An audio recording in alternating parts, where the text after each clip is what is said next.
जय हिंद प्यारे साथियों। जब से पश्चिम बंगाल में दीदी की सरकार गई है और वहां सरकार चेंज हुई है, यानी कि बीजेपी की सरकार आई है, तब से लेकर अभी तक भी विवाद रुकने का नाम नहीं ले रहा है। पहले तो शुभेंदु अधिकारी ने जो कहा था अपने वादे को पूरा किया। उन्होंने कहा था कि जैसे हमारी सरकार बनती है तो मैं केंद्र सरकार को, राज्य सरकार जो जमीन देती है फेंसिंग के लिए, वो दूंगा। उन्होंने अपने उस वादे को पूरा किया। लेकिन आज ये एक और नया मुद्दा आ गया, और वो मुद्दा क्या है कि अब मदरसों में भी बजेगा वंदे मातरम। देखिए, हमारे देश के अंदर एक लाइन बोली जाती है, हिंदू मुस्लिम सिख ईसाई आपस में है भाई भाई। तो जब राष्ट्रगान बजाया जा सकता है, राष्ट्रगीत भी बजा सकता है। हमारे लिए धर्म बाद में है, चाहे आप किसी भी धर्म या जाति से आते हैं, हमारे लिए पहला देश है, देश सर्वोपरि है साथियों। लेकिन आज ये मुद्दा इतने हाई लेवल पर क्यों चल रहा है, बहुत सारी न्यूज में इसको दिखाया जा रहा है। दोस्तों, इसको समझते हैं बिल्कुल सिंपल भाषा में। मैं हूं आपका दोस्त पवन मुरल और आप सभी का स्वागत करता हूं पीएम डिफेंस स्टडी पर। अगर आप पहली बार हमारे इस चैनल पर आए हैं तो चैनल को जरूर सब्सक्राइब कर लीजिएगा। मदरसे में बजेगा वंदे मातरम, पश्चिम बंगाल की ये कहानी है साथियों। आज की ब्रेकिंग न्यूज है, मदरसे में वंदे मातरम पर विवाद है, यानी कि इसको बजाने के लिए बोल रहे हैं शुभेंदु अधिकारी जी, लेकिन अब इसको कुछ लोग विवाद के रूप में देख रहे हैं। पश्चिम बंगाल में सियासी एक महासंग्राम का रूप ले रही है। शुभेंदु अधिकारी जी का एक बड़ा बयान, दीदी के लोग कर रहे हैं विरोध। क्यों, अब जरा उस पर आते हैं। स्कूलों के बाद, यानी कि पहले स्कूलों में भी राष्ट्रगीत को नहीं गाया जाता था, लेकिन अब उन्होंने पहले इसको स्कूलों में अप्लाई किया है। देखिए, अगर वो डायरेक्टली मदरसों को कहते हैं तो शायद 1% आप लोगों को या किसी को गलत लग सकता था, लेकिन उन्होंने सबसे पहले इसे अप्लाई कहां पर किया? अप्लाई किया इसे स्कूलों में। यानी कि ये देखिए, स्कूलों के बाद बंगाल के सभी मदरसों में वंदे मातरम को अब अनिवार्य कर दिया गया है। कोई बोलने से दिक्कत नहीं होनी चाहिए। दूसरी बात, पश्चिम बंगाल सरकार ने पश्चिम बंगाल मदरसा शिक्षा बोर्ड के अंतर्गत आने वाले सभी मदरसों को वंदे मातरम को अनिवार्य बनाने का आदेश दिया है। पश्चिम बंगाल सरकार ने राज्य के सभी मदरसों को सुबह की सभाओं के दौरान वंदे मातरम का गायन अब अनिवार्य कर दिया गया है। आदेश के तहत मदरसों को भी उसी नियम के दायरे में लाया गया है जो वहाँ पहले राज्य भर के स्कूलों के लिए लागू किया गया था। मतलब पहले इसे स्कूलों में लागू किया गया और अब इसे सभी मदरसों में लागू किया गया है। एक रिपोर्ट के मुताबिक अगर मैं बात करता हूं तो पूरे पश्चिम बंगाल में करीब 850 के आसपास मदरसे हैं, जिनमें 8 लाख के आसपास बच्चे अपनी स्टडी करते हैं। बहुत सारे ऐसे बच्चे हैं जो मदरसों में अपनी पढ़ाई कर रहे हैं, और कुल मिलाकर पश्चिम बंगाल में 850 के आसपास मदरसे हैं। अब मदरसों में भी स्कूलों की तरह राष्ट्रगीत बजेगा। जिस तरीके से राष्ट्रगान होता है उसी तरीके से राष्ट्रगीत भी होगा। लेकिन आज ये विवाद का मुद्दा क्यों बना हुआ है साथियों, इस पर भी मैं चर्चा करूंगा अब आपके सामने। देखिए, जहां दुनिया टेक्नोलॉजी की तरफ जा रही है, जहां दुनिया चांद पर पहुंच रही है, लेकिन पिछले 15 सालों में मुख्यमंत्री ममता बनर्जी ने ऐसा कुछ भी नहीं किया है। ममता बनर्जी का ध्यान एक ही तरफ था। इसको लेकर जो दूसरी सरकार थी वो नाखुश थी, और दूसरी सरकार ने आकर उसी काम को किया है जो टीएमसी की सरकार काफी लंबे समय से नहीं कर रही थी। पश्चिम बंगाल की ममता सरकार ने नए बजट में अल्पसंख्यक मामले और मदरसा शिक्षा के लिए 5,713.6 करोड़ आवंटित किए थे। मतलब एक पार्ट के लिए आपने 5713.6 करोड़ रुपए खर्च कर दिए, जबकि 2011 से 1111% अधिक है। और आईटी सेक्टर के लिए, जहां आज दुनिया आईटी सेक्टर को ज्यादा से ज्यादा डेवलप कर रही है, आपने आईटी सेक्टर के लिए मात्र 200 करोड़ रुपए खर्च किए। और एमएसएमई की तुलना में इस भारी आवंटन पर सवाल उठ रहे हैं, क्या सरकार विकास के बजाय धर्म आधारित वोट बैंक की राजनीति कर रही है? आपको जानकारी होगी कि देश के किसी राज्य की पहली ऐसी मुख्यमंत्री जो मुख्यमंत्री होने के साथ साथ वकील का गाउन पहनकर कोर्ट में भी पहुंची थी केस लड़ने के लिए साथियों। लेकिन आपको यह जानकारी होगी, जब ममता बनर्जी पिछले 15 साल से मुख्यमंत्री थी तो ममता बनर्जी को सबसे पहला काम यह करना चाहिए था कि जो हमारे देश में गलत तरीके से घुस रहे, पश्चिम बंगाल में बांग्लादेश से आ रहे, उन लोगों को बाहर निकालना चाहिए था। दूसरी, वो फेंसिंग क्यों नहीं हुई?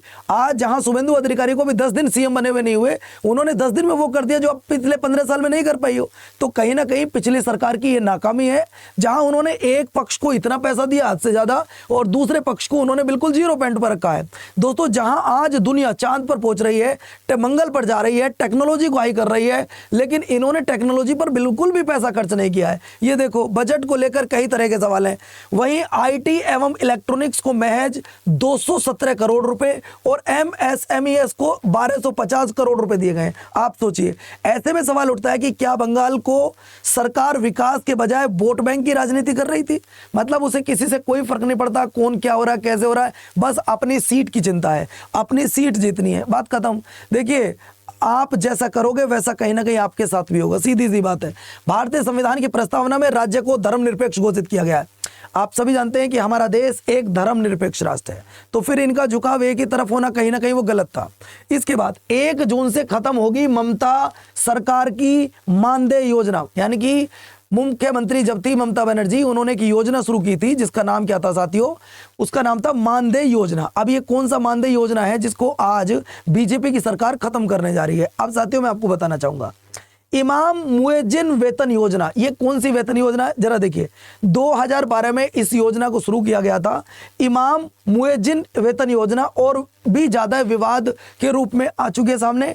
इसमें इमामों को 2500 रुपए मासिक वेतन सार्वजनिक कोष से दिए जाते थे। यानी कि अब शुभेंदु अधिकारी की सरकार ने साफ बोल दिया है कि मैं इसको 1 जून से पूरी तरीके से समाप्त कर रहा हूं। वो कहीं ना कहीं हमारे राजकोष के लिए गलत है, पूरी तरीके से इन्हें खत्म किया जा रहा है। अब साथियों इन्होंने क्या बोला है, इन्होंने साफ बोल दिया है कि वंदे मातरम के जो 6 श्लोक है वो आप सब लोगों को गाने पड़ेंगे, ये अनिवार्य है, ये ध्यान रखिएगा साथियों। ये सभी मदरसों में अब अप्लाई होकर रहेगा। ये किसने बोला है? ये शुभेंदु अधिकारी की सरकार यानी कि बीजेपी की गवर्नमेंट ने ये साफ दिशा निर्देश दिए हैं। आइए छोटा सा मैं आपको बता देना चाहता हूं, जैसा आपने कुछ दिन पहले न्यूज़पेपर में भी देखा होगा कि जो रूल रेगुलेशन हमारे राष्ट्रगान के लिए हैं वही रूल रेगुलेशन अब राष्ट्रीय गीत के लिए भी होंगे। बहुत सारी आपने न्यूज ऐसी देखी होंगी। चलो थोड़ा सा हिस्ट्री की तरफ चलते हैं। आखिर पहली बार अगर मैं बात करता हूं कि पहली बार इसको कब गाया गया था, इस पर बात कर लेते हैं। बंकिम चंद्र चटर्जी ने इसे 1875 में लिखा था और यह आनंद मठ में प्रकाशित किया गया था। यह उन बच्चों के लिए इंपॉर्टेंट हो सकता है जो किसी एग्जाम की तैयारी कर रहे हैं, और जो लोग तैयारी नहीं कर रहे हैं वो इसे अपनी नॉलेज के लिए देख सकते हैं। बंकिम चंद्र चटर्जी ने इसे 1875 में अपने आनंद मठ से लिखा, आनंद मठ में लिखा था। और इसे पहली बार कब गाया गया था, हम इस पर भी आज चर्चा करेंगे दोस्तों। भारत का राष्ट्रीय गीत वंदे मातरम बंकिम चंद्र चटर्जी द्वारा अक्षय नवमी के शुभ अवसर पर 7 नवंबर 1875 को लिखा गया था। यह पहली बार 1882 में उनके उपन्यास आनंद मठ के एक भाग में उनकी पत्रिका बंग दर्शन में प्रकाशित हुआ था। लेकिन अब बात यह आती है, अगर आप किसी परीक्षा दृष्टिकोण से इस वीडियो को देख रहे हैं तो पहली बार इसे कब गाया गया था? कलकत्ता में कांग्रेस का अधिवेशन हुआ था 1896 में। 1896 में इसे पहली बार गाया गया था। राष्ट्रीय गीत को, वंदे मातरम को पहली बार गाया गया था 1896 में कोलकाता अधिवेशन। ये देखिए 1896 में रविंद्रनाथ टैगोर ने भारतीय राष्ट्रीय कांग्रेस के अधिवेशन के मंच पर वंदे मातरम गाया था। यह पहली बार था जब इस गीत को राष्ट्रीय स्तर पर सार्वजनिक रूप से गाया गया। सभा में उपस्थित हजारों लोगों की आंखों में आंसू आ गए थे। वंदे मातरम संस्कृत का एक वाक्यांश है जिसका अर्थ है, हे माता मैं आपके चरणों में मैं आपको प्रणाम करता हूं। स्वतंत्रता संग्राम के दौरान वंदे मातरम उन स्वतंत्रता सेनानियों का नारा था जो भारत को औपनिवेशिक शासन से मुक्त कराने के लिए निरंतर संघर्ष करते रहे।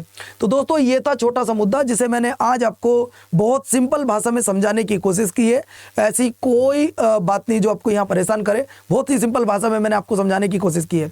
दोस्तों क्या है ये मुद्दा, एक बार मैं आपको फिर से बताना चाहूंगा।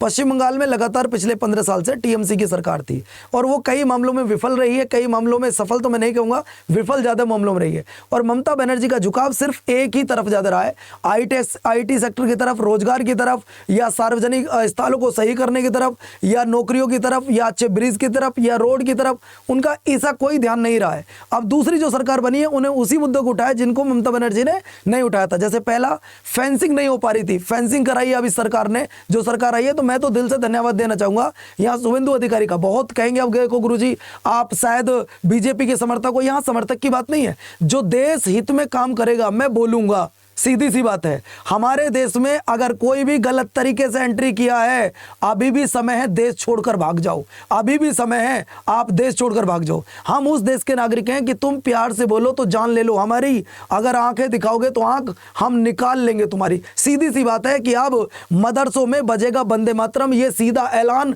कर दिया गया है। रूल रेगुलेशन वही होंगे जो राष्ट्रगान के लिए है, वही राष्ट्रीय गीत के लिए है। जैसे अगर आपका राष्ट्रगान कहीं चल रहा है, हम सावधान अवस्था में खड़े हो जाते हैं तो उसी तरीके से अब आपको राष्ट्रगीत के लिए भी खड़ा होना होगा साथियों। लेकिन अब इसको लेकर जो दूसरा पक्ष है वो गर्मा गर्मी कर रहा है, इसमें वो इसे धार्मिक मुद्दों से जोड़ रहे हैं।